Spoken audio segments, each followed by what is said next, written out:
Maya Martin avait toujours rêvé de voler. Dès son enfance, elle avait été fascinée par les avions qui coupaient le ciel, par l'idée d'échapper aux contraintes du sol, par la liberté qu'offrait l'aviation. Grandissant dans une petite ville de la côte, elle avait été nourrie par les récits de pionniers de l'aviation noire, des hommes et des femmes comme Bessie Coleman, qui avaient brisé les barrières raciales pour toucher les cieux. Maya se souvenait des moments où son père, un ancien militaire, lui racontait des histoires sur les défis rencontrés par les Afro-Américains dans les domaines les plus inattendus. La liberté n'est pas un droit qu'on nous donne, Maya, c'est quelque chose que l'on prend. Chaque battement de ton cœur doit le rappeler, lui disait-il souvent. C'est cette philosophie qui l'avait poussée à persévérer dans un monde dominé par des préjugés, à croire qu'elle pouvait atteindre des sommets qui semblaient, à l'époque, réservés à d'autres. Elle savait que la route serait semée d'embûches, mais elle n'avait jamais douté de sa capacité à réussir. Chaque vol, chaque rotation, chaque altimètre réglé et chaque communication avec la tour de contrôle était un pas de plus vers la réalisation de son rêve d'enfance, mais aussi un acte de résistance. À 32 ans, elle était l'une des rares pilotes noires à avoir atteint le poste de commandant de bord dans une grande compagnie aérienne. Ses collègues, principalement blancs et masculins, la respectaient pour son expertise, sa précision et son calme légendaire, même dans les situations les plus tendues. Mais Maya savait aussi que sa réussite, aussi impressionnante soit-elle, n'était pas simplement une question de compétences techniques. Elle portait avec elle l'héritage de générations de personnes de couleur qui avaient dû se battre pour des opportunités qui devraient être naturelles. Chaque vol, chaque interaction, chaque jour était une affirmation silencieuse qu'elle était là pour rester, que son rêve n'était pas une anomalie, mais un signe de ce qui était désormais possible. Ce matin-là, comme à son habitude, Maya se leva avant l'aube. Le vol qu'elle allait piloter reliait New York à Los Angeles, un trajet souvent emprunté par des hommes d'affaires, des célébrités et des personnes influentes. Le type de passager qui avait l'habitude de voler en première classe, où les fauteuils en cuir et les repas gastronomiques semblaient symboliser la distance entre les mondes. Pour Maya, c'était un autre jour de travail, un autre jour pour faire ce qu'elle aimait, piloter un avion et assurer la sécurité de ses passagers. Le vol, comme les autres, n'était pas simplement une mission professionnelle, mais une occasion de montrer que la compétence n'avait pas de couleur. Elle prit son petit déjeuner en silence, vérifiant une dernière fois les détails du vol, s'assurant que tout était en ordre. Sa copilote, Emily, une jeune femme blonde et dynamique qui venait d'être promue, la rejoignit bientôt, et ensemble, elles se dirigèrent vers l'aéroport. Elles échangeaient des banalités sur leur journée à venir, mais Maya sentit cette petite tension qu'elle ressentait avant chaque vol. Une tension familière, qui n'était pas liée à la peur, mais à la vigilance. Car elle savait que, malgré son expertise, une simple erreur de jugement pouvait la rendre vulnérable aux préjugés. Un sourire, une parole maladroite ou un regard accusateur suffisaient parfois à remettre en question son autorité. Le vol démarra sans encombre, comme prévu. Les passagers prenaient place dans la cabine de première classe, profitant du luxe de l'avion. Le bruit sourd des moteurs et les vibrations légères étaient un contraste agréable avec le calme relatif de la cabine. Maya, après avoir salué son équipe, se dirigea vers le cockpit, prête à s'installer dans son fauteuil de commandant de bord. Elle vérifia les instruments, écouta les communications de la tour de contrôle et prit les commandes. « Tout est en ordre », murmura-t-elle à Emily qui hocha la tête, une lueur d'admiration dans ses yeux. Maya n'avait jamais eu à prouver quoi que ce soit à qui que ce soit, mais cela ne l'empêchait pas de se sentir observée, de temps en temps. Mais alors qu'ils prenaient leur envol, un événement inattendu se produisit. Une femme, assise en première classe, se leva brusquement et s'approcha d'une des hôtesses. La femme était élégante, vêtue d'un tailleur coûteux, son regard dur et méprisant. Son attitude faisait écho à une époque où la noblesse du statut social était perçue comme un bouclier contre le monde.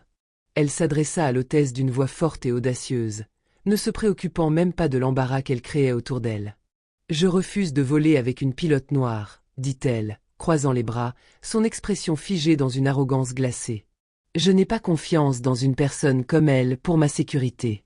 C'est hors de question. » L'hôtesse, prise au dépourvu et visiblement déstabilisée, regarda autour d'elle, incertaine de ce qu'il fallait faire. Maya, assise dans le cockpit, entendit chaque mot, son cœur se serra. Ce n'était pas la première fois qu'on lui faisait des remarques racistes, mais c'était la première fois que cela se produisait de manière aussi flagrante et publique, en pleine altitude, dans un espace clos, où il n'y avait nulle part où fuir. L'hôtesse s'approcha du cockpit et frappa doucement à la porte. « Maya, nous avons un problème en première classe. » Il semblerait qu'une passagère refuse de voler à cause de vous, expliqua-t-elle d'une voix basse mais chargée d'anxiété. Maya prit une profonde inspiration, rassemblant sa concentration. Elle savait qu'elle devait agir avec calme et dignité, sans permettre à la situation de dérailler. Elle savait aussi que toute réaction impulsive aurait des conséquences sur son image, et que cela pouvait devenir un précédent dangereux. Elle se leva lentement, ajusta sa veste de pilote, et se dirigea vers la première classe. À chaque pas, elle ressentait l'intensité de la situation. Quand elle arriva, la femme la fixa d'abord de haut en bas, un mépris palpable dans ses yeux, comme si Maya n'était qu'un obstacle dérangeant dans son monde parfait.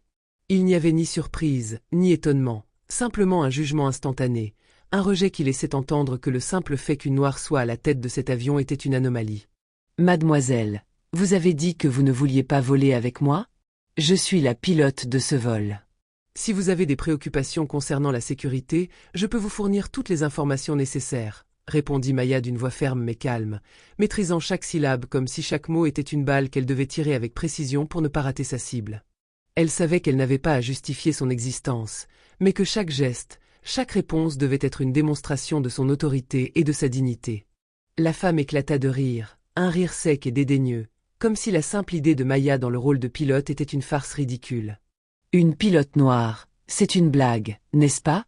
Vous êtes simplement une figure de proue, vous ne méritez pas d'être ici. Je demande qu'on me remplace immédiatement. » Ces mots étaient comme des poignards, percutant la réalité de Maya avec l'acidité d'un jugement qu'elle avait trop souvent rencontré dans sa carrière. Maya sentit la colère monter en elle, mais elle choisit de la maîtriser, une fois de plus. Elle avait appris au fil des années que la rage ne conduisait jamais à la victoire dans de telles situations. Et elle se redressa, ajusta son uniforme et répondit, sa voix ferme mais calme. « Je vais vous dire une chose, ce vol va partir comme prévu. Si vous avez un problème avec moi, il existe un moyen pour vous de quitter l'avion avant qu'il ne soit trop tard. » La tension monta instantanément. Plusieurs passagers avaient commencé à murmurer entre eux, certains ébahis par l'audace de la femme, d'autres choqués par la situation. Mais Maya resta inébranlable. Ce n'était pas la première fois qu'elle faisait face à des préjugés et des stéréotypes raciaux dans des lieux où son expertise semblait toujours devoir être remise en question. Mais cette fois, quelque chose en elle se braquait. Elle n'allait pas céder à ce qu'elle considérait comme une tentative d'humiliation publique. Un autre passager, un homme d'affaires d'une 50aine d'années, se leva soudainement, son visage marqué par la colère. « Je trouve cela inacceptable, » dit-il d'une voix claire, forte et autoritaire. « Si vous avez un problème avec la pilote, vous pouvez quitter l'avion. Mais nous avons confiance en elle. » Sa déclaration résonna dans l'avion, un signe tangible de soutien, mais aussi de rébellion face à l'injustice. Derrière lui, une femme d'âge moyen, visiblement choquée par l'attitude de la passagère, intervint également. « C'est honteux, » ajouta-t-elle. « Vous ne pouvez pas juger quelqu'un sur la couleur de sa peau. Elle est ici pour nous conduire, et non pour que vous décidiez de sa valeur. » La situation devenait de plus en plus tendue, mais l'hôtesse, ayant pris conscience de l'ampleur de la situation, intervint rapidement. « Madame, nous vous demandons de quitter l'avion immédiatement. Si vous refusez, nous serons contraints d'appeler la sécurité. » Ces mots étaient fermes, mais Maya savait que la femme ne s'en irait pas sans résister. Il y avait une fierté blessée dans ses yeux, une rage cachée sous son sourire méprisant. Sous la pression croissante des passagers et de l'équipage, la femme se leva finalement, jetant un dernier regard méprisant à Maya. Elle sortit de la cabine de première classe en marmonnant des insultes, mais personne ne la suivit. Un silence pesant tomba sur l'avion. C'était le genre de silence lourd, celui qui précède un grand bouleversement. Mais ce silence n'était pas seulement gênant ou malaisé. C'était celui d'une prise de conscience collective, d'une solidarité muette qui s'était formée parmi les passagers. Ils étaient désormais unis dans leur soutien à Maya, dans leur refus de laisser l'injustice se propager dans cet espace.